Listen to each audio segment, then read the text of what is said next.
Sema kitu chochote.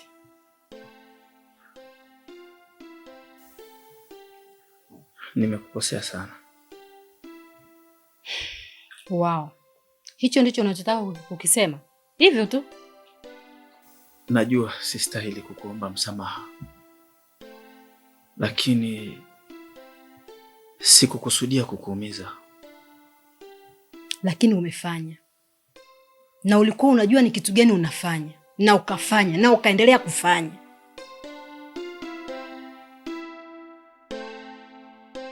Tumejaribu kuangalia, ukiangalia kwa undani kwenye hii clip unagundua kwamba kuna wahusika wawili, kuna wa kike na wa kiume.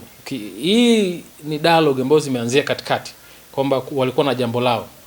Walikuwa kuna aibu, kuna jambo la aibu limetendeka katikati yao. Kwa hiyo sasa kila mtu alikuwa na aibu kwa sababu kila mtu ametenda aibu, amemtendea mwenzake aibu, ukijaribu kuangalia scene kwa ujumla jinsi ilivyo. Kwa upande wa mwanaume alitakiwa acheze hisia kubwa mbili. Hisia ya kwanza baada ya acheze hisia ni ya huzuni kwa kila ambacho amekitenda kwa mke wake, na hisia ya pili ambayo alitakiwa acheze ni kinyaa, kujichukia yeye kwa kile alichokitenda kwa mke wake. Lakini ukijaribu kuangalia yeye mwanzo mwisho amecheza hisia moja tu ya huzuni, kwamba anahuzunika alichokitenda, lakini hana kinyaa, hajachukizwa na alichokitenda, kwa sababu kinyaa ni kama chuki, kuchukizwa na alichokitenda.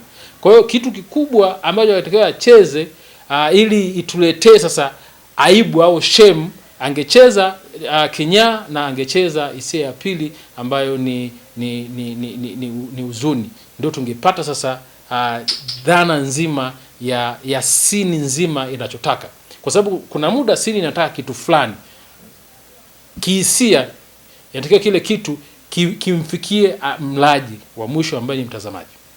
Ukijaribu kuangalia kwenye posture alivyokuwa amekaa, yote inaelezea kwamba alikuwa na huzuni, lakini alikuwa ana kinyaa kwa kile ambacho amekitenda. Ingawa mke wake amerudia mara nyingi kuongea kile kitu ambacho amekitenda kilimkela, lakini bado hakuonyesha kinyaa, bali alionyesha tu kwamba ana huzuni na ana alichokifanya. Kwa hiyo ukicheza hisia moja peke yake haitoshi kutengeneza hisia ya upili.